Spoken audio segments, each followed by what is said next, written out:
মৰমৰ ছাত্ৰ ছাত্ৰীসকল, আজি আলোচনা কৰিম অসম জাতীয় বিদ্যালয়ৰ ক্লাছ 4 গণিতৰ অনুশীলনী 9 কৰ প্ৰশ্নসমূহ আলোচনা কৰিম। 7 নম্বৰ প্ৰশ্নৰ পৰা আলোচনা কৰিম। 7 নম্বৰ প্ৰশ্নটো চাবা, 3265 গ্ৰামত কিমান কিলোগ্ৰাম কিমান গ্ৰাম, মানে এই 3265 গ্ৰামত কিমান কিলোগ্ৰাম হয় কিমান গ্ৰাম হয় আমি এইটো ওলাব লাগে। প্ৰথমটো চাবা, এইটো আমি প্ৰথমে কিলোগ্ৰামটো ওলাব লাগে, কিমান কিলোগ্ৰাম।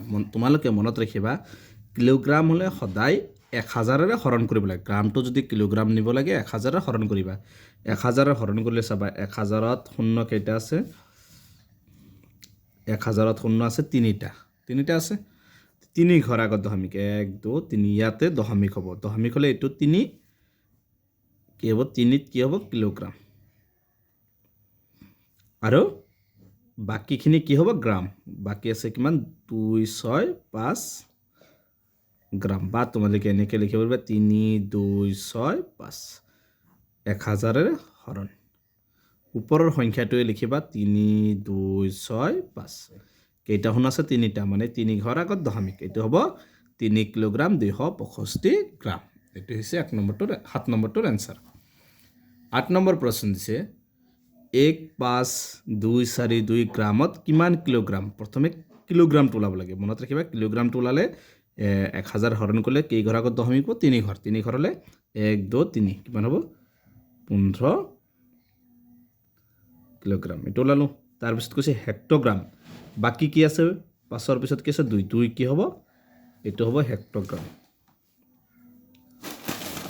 এইটো হৈছে হেক্টগ্ৰাম। তাৰপিছত কি আছে বাকী? 4টো হ'ব কি? ইয়াৰ পিছত ডেকাগ্ৰাম। 4 হ'লে তাৰমানে ডেকাগ্ৰামটো ওলালে কি কৰে? 10ৰে হৰণ কৰিলে 2 ঘৰ আগত দশমিক। এইটো তোমালোকে মনত ৰাখিবা, 1 ঘৰ আগত দশমিক, মানে 2ৰ আগত দশমিক হ'লে 4 থাকিব। 4 ডেকাগ্ৰাম। ইয়াৰ আগৰ ভিডিঅ'ত তোমালোকে বুজাইছোঁ ডেকাগ্ৰামটো কেনেকৈ নিব লাগে, হেক্টগ্ৰামটো কেনেকৈ নিব লাগে। তোমালোকে এইবিলাক ভিডিঅ'টো চালেই গম পাবা। লাষ্টতো কিমান কৰে? গ্ৰামলৈ নিব লাগে। এতিয়া চোৱা, এইটোত কিমান গ্ৰাম? গ্ৰামলৈ নিলে কি কৰিব লাগিব? বাকী থাকিল কিমান? 4 গ'ল, 4 ডেকাগ্ৰাম হ'ল, বাকী থাকিল 2 গ্ৰাম। তো এইটো হৈছে 8 নম্বৰটোৰ এনচাৰ। 9 নম্বৰটোত কৈছে 7684 মিটাৰত কিমান কিলোমিটাৰ কিমান ডেকামি। মনত ৰাখিবা যে কিলোমিটাৰটো যদি মিটাৰটো কিলোমিটাৰলৈ নিব লাগে, এইটো 1000ৰে এনেকৈ 1000ৰে হৰণ কৰিব লাগে। 1000টো শূন্য কেঞ্চেল, শূন্য কেইটা থাকিলে আৰু 2টা, মানে 2 ঘৰ আগত দশমিক, মানে কি হ'ব? 76, মানে এনচাৰটো হ'ব 76 কিলোমিটাৰ। আৰু বাকী থাকিল কিমান? 76ৰ পিছত দশমিক গ'লে 84, শূন্যটো কেঞ্চেল হৈ গৈছে এইটো, গতিকে কিমান থাকিল? 84 ডেকামি। এইটো হৈছে 10 নম্বৰটোৰ এনচাৰ।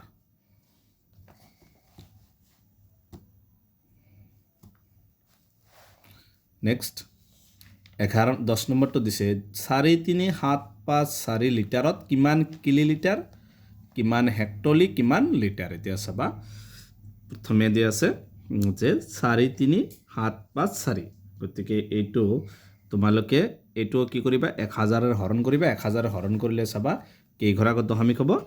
3 ঘৰ, মানে কি হ'ব? 4×3, মানে প্ৰথমত হ'ব 4×3টো কি হ'ব? কিলি। এইটো গ'ল। তাৰপিছত কি কৰিব লাগে? হেক্টলি। তাৰপিছত কি কৰিব লাগে? কিলি গ'ল, এইবাৰ আছে হেক্টলি। কি বাকী থাকিল? 4×3 গ'ল, এতিয়া থাকিল 7 কি হ'ব? হেক্টলি। লিখিবা 7 হেক্টলি। তাৰপিছত বাকী থাকিল কিমান?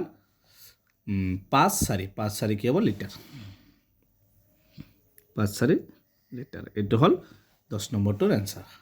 11 নম্বৰত দি আছে 8476 মিলিলিটাৰ কিমান লিটাৰ কিমান মিলিলিটাৰ।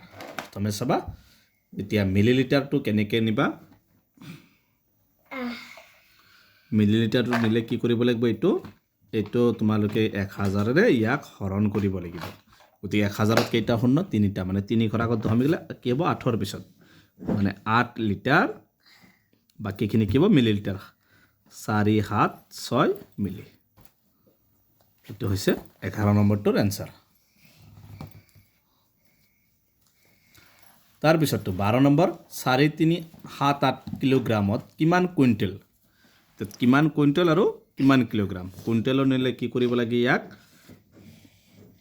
তোমালোকে ইয়াৰ আগত ভিডিঅ'ত পঢ়াইছো এইবিলাক যে 100ৰে হৰণ কৰিব লাগে যে 100 কিলোগ্ৰামত 1 কুইণ্টেল গতিকে 100ৰে হৰণ কৰিলে 100 থুন এটা দুটা 2 ঘৰ আগত দশমিক হ'ব মানে কি হ'ব 4.3 কুইণ্টেল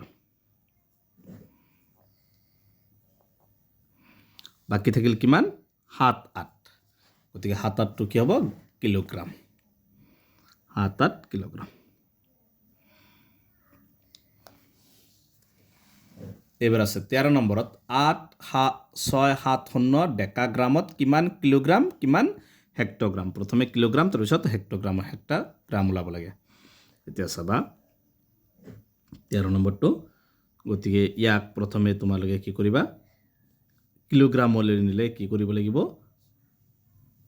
100ৰে 1000 হৰণ কৰিলে এইটো শূন্য কেনসেল যাব দুটা শূন্য থাকিল মানে 2 ঘৰ আগত আমি কি হ'ব 8 পিছত কি হ'ব দশমিক মানে 8 নহয় 1000ৰে হৰণ কৰিবা 100 হৰণ কৰিলে এইটো শূন্য কেনসেল কেই ঘৰ আগত দশমিক এটা শূন্য আছে মানে 1 ঘৰ মানে কি হ'ব 8-6 কিলোগ্ৰাম বাকি থাকিল কিমান 7 শূন্য কেনসেল গৈছে মানে কিটো 100ৰে হৰণ কৰিবা 7 টো কি হ'ব হেক্টগ্ৰাম হেক্টগ্ৰাম হল এইটো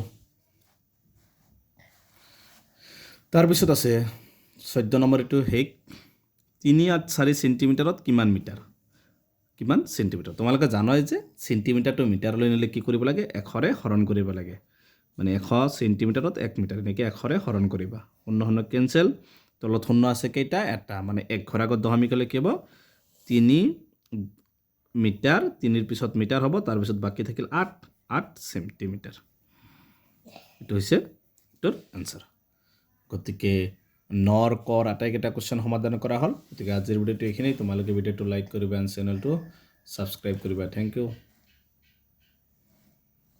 ইয়াৰ পিছৰ ভিডিঅ'ত নৰ খ আলোচনা কৰিম তোমালোকে ভিডিঅ'টো লাইক কৰিবা